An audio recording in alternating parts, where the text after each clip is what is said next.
లెన్స్కి సూటబుల్గా ఉంటుంది. Short of lens ఎక్కువ balls bowl చేస్తుంటాడు. స్టైల్ అది. వన్ స్లిప్ అండ్ లెంత్ మాత్రం ఈసారి డిఫరెంట్గా స్టార్ట్ చేశాడు ప్రసీద్. అందుకే ఒక బౌలర్ ఒకలా ఉంటారు. మరి ఈ మ్యాచ్ పైన మీకేమైనా సందేహాలు ఉంటే మాత్రం #StarNedu @StarSports TEL అని చెప్పి ట్వీట్ చేయండి. మా ఎక్స్పర్ట్స్ మీరు అడిగేటువంటి క్వశ్చన్స్కి ఆన్సర్స్ ఇవ్వడానికి సిద్ధంగా ఉంటారు. ఇటు కోహ్లీ ఆల్రెడీ కనబడుతున్నాడు. రోహిత్ శర్మ వచ్చేసాడు యాక్షన్లోకి. జస్ప్రీత్ బుమ్రా వచ్చాడు. కేఎల్ రాహుల్ వచ్చాడు. వన్డే ఇంటర్నేషనల్స్ అనగానే ప్లే అండ్ బేస్ మరి క్యారీ అవ్వలేదు కీపర్ వరకు. అలా ఎక్స్ట్రా రన్స్ వస్తాయి ఇంగ్లాండ్కి. బాల్ బౌండరీకి వెళ్ళిపోయింది. బై ద్వారా runs for England. Extras KL Rahul దగ్గర నుంచి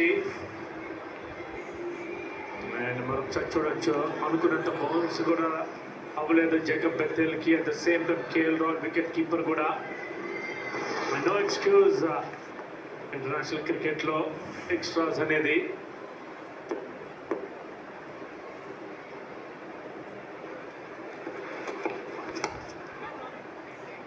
nice delivery.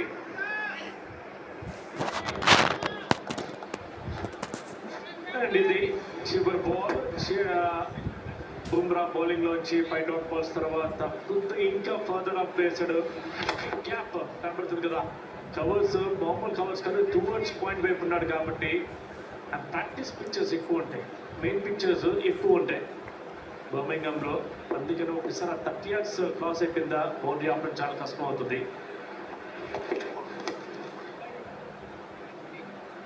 Lens different read చేస్తున్నాడు. 60% కృష్ణ ఇప్పటి వరకు బౌల్ చేసినటువంటి 4 balls కూడా 4 different లెన్స్ రీడ్ చేశాడు.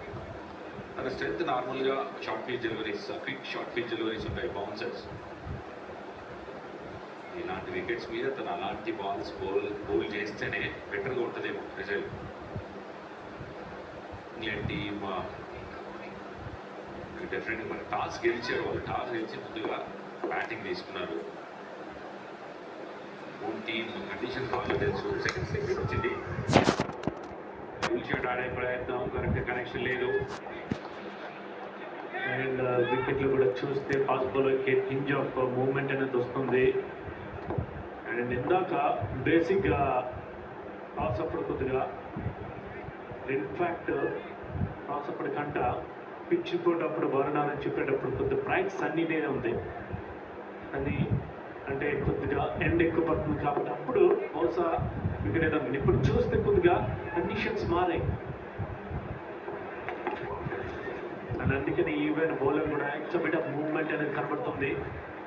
లేట్గా స్వింగ్ అవడం అనేది 8 for no loss. Hey beta, play a song that fits my vibe.